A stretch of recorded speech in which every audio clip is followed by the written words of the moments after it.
What's up guys, welcome back to a new video. Today we have the first Patreon Q&A. These Q&As will occur every 2 weeks, and if you want your questions answered, consider checking out the Patreon linked in the description. Now, enjoy the video. What martial arts style do you think Tarashi utilizes? Well, I'm not sure on the exact martial arts style that he's going to use, but my assumption is it's not going to be Chinese related based on how many Chinese fighters are already on Team Purgatory and how many Chinese based martial arts we've already seen throughout the series. And also, according to some people, I haven't actually seen the source of this myself, but Tarashi is meant to be a character we've seen before. I'm thinking it could be a character from Fist of the Seeker in my opinion, so a martial art from Fist of the Seeker may be what Tarashi is using, but that may be false what I just said. Do you think Lutien is stronger than Towamudo? So raw strength wise, I think no, disregarding what Yamashita said about Lutien in his like 96% removal, saying he has the same level of strength of Julius. Toa is pretty comparable to base Julius with raw punches, so you could say their strength is around the same, with Julius getting the overwhelming advantage when using his Gotota Blast Claw like punch.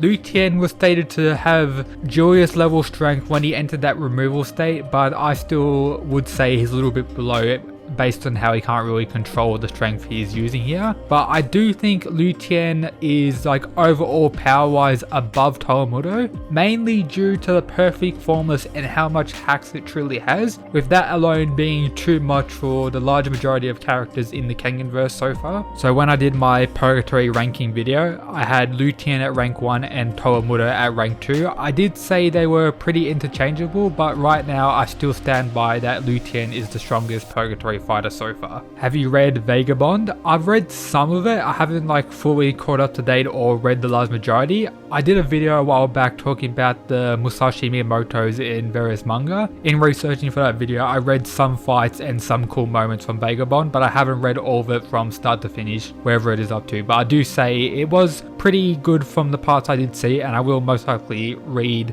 everything it has at some point. Best arc in Vinland Saga? It's definitely between the first arc, which was adapted in the first season of the anime, and the second arc that's going to be adapted in the second season, known as the Slave arc or the Farmland arc. I'm probably going to give it to the second arc currently due to how crazy the character development for Thorfinn was, but yeah, it's definitely between the first and second arcs for Vinland Saga. Favorite fight in the boxer so far? So far, it's probably you versus Jean, which was, I believe, for the lightweight title. This was a pretty good fight, and the build-up and the crazy shit Jean was doing to prepare for the fight was absolute madness, and I absolutely enjoyed everything about their fight. There are other top tier fights, or most fights throughout the boxer are pretty top tier, but this fight is at the top for me right now.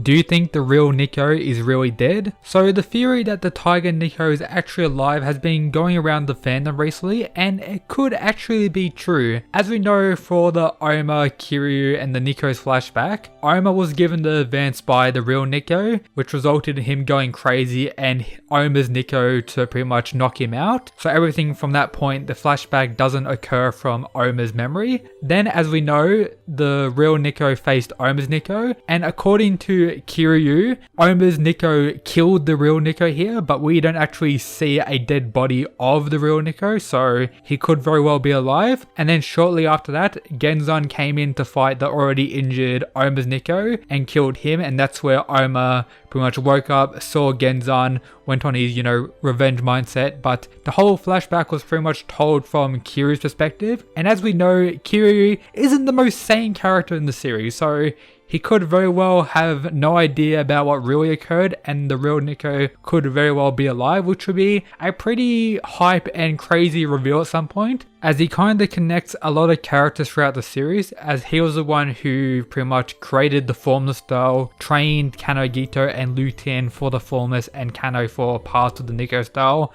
is connected to the worm, probably is connected to the whole incident in the forest that killed a lot of the Nikos, and most likely why Guy Mikaku wants all the worms dead. One downside of the real Niko being alive is it'll kind of make Oma's Niko seem less powerful, as prior to that we saw him, you know, deflecting boards, rolling people, training Oma of course, and then the insane feat of him defeating a enraged boosted Oma, defeating another Niko style user, and almost defeating Genza, which is absolutely insane, all top tier fighters. But still, it'll be absolute hype to see the real Niko return in the story at some point and that he actually is alive. But my theory is that I don't think he's alive, but if he is, I'll be quite happy and it'll be absolute hype. Why do you think the real Niko was experimenting techniques on kids? It could be that he was doing this from orders, maybe from the head of Worm or something like that. Maybe the head of Worm wants to make these super OP fighters to like take over the world or something like that, as it's a secret like underground syndicate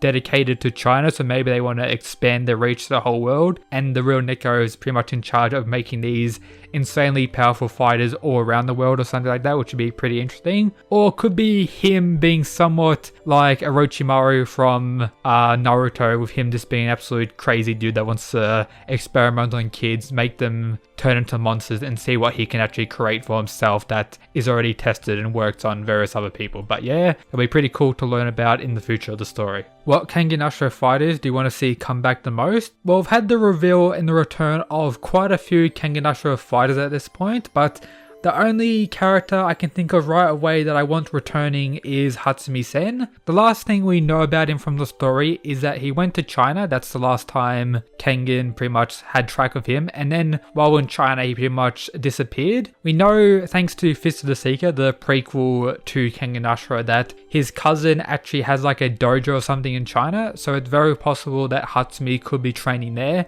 and will return with like a new power from being an absolute beast, which would be pretty hype to see. Or it's very possible that he's on like a secret mission from Nogi to investigate the worm or something. But my guess is he's training in his cousin's dojo in China. Or maybe he's just, you know, chilling somewhere and we'll never see him again. But if I had to pick one fighter, he'll be the fighter I want to come back the most currently. Maybe after the tournament we'll have him returning, maybe in like a future tournament. Because I believe there's going to be another tournament after all this worm stuff as well. Maybe there we'll have the return of Hatsumi, which would be pretty cool. Omega Ruto vs adult Yasha 8 from Bucky. Well, considering that, you know, 13-year-old Bucky defeated the Yasha Ape, I would even say Omega Ruto could be able to do it, considering his Razor Edge kinda ignores durability, so he can kinda just cut through the Yasha Ape, maybe quickly cut his throat and be done with it. But it's very possible that the Yasha Ape could just stomp Ruto. But yeah, I'd give it to Omega Ruto if I had to guess. What do you think the Tiger Vessel will do in the tournament and what will happen to him? So my current guess is phase the Tiger Vessel and that he's going to be fighting Oma, not in the last fight, but one of the last fights in my opinion. And I think Oma's going to win this fight super high difficulty. During this fight, we may get the Tiger Vessel, you know, giving a lot of dialogue about pretty much what the Tiger Vessel is and pretty much answering a whole lot of questions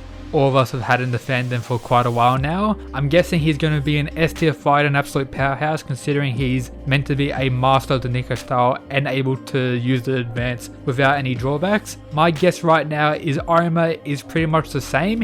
He may still have some drawbacks from using the advance, but I think Oma is going to be able to win thanks to maybe some Kure Clan techniques he's picked up from being in the Kure Clan village for the 2 years. It's also very possible that the Tiger Vessel is going to disappear after fighting Oma and may return later on in the series to fight Oma again.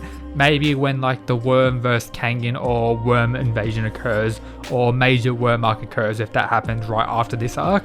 And it could very well be the final fight of the tournament, which leads into the Worm invasion and everything that could be going on with that. But yep, that's my thoughts on the Tiger Vessel and what's going to happen. And then we have the last two questions. Koga or Oma? Right now, I prefer Oma, and if it's a power-wise, Oma is definitely above Koga. But I do see Koga having potential of being a pretty decent character, considering he's a character I've actually seen really train the most in the whole series, including all of Ashura, where we didn't get very much training from Oma, but Koga's had like a whole training arc already, and will most likely get more as the story goes on. And then the final question, when do you think Overwatch 2 will be announced? My hope is sometime this year, but my guess is probably next year, considering what was said in this year's BlizzCon. But yep, that's it for today's Q&A video. If you want to have your own questions answered in a video, make sure to join the Patreon linked in the description with various tiers. And yep, that's it guys. Peace.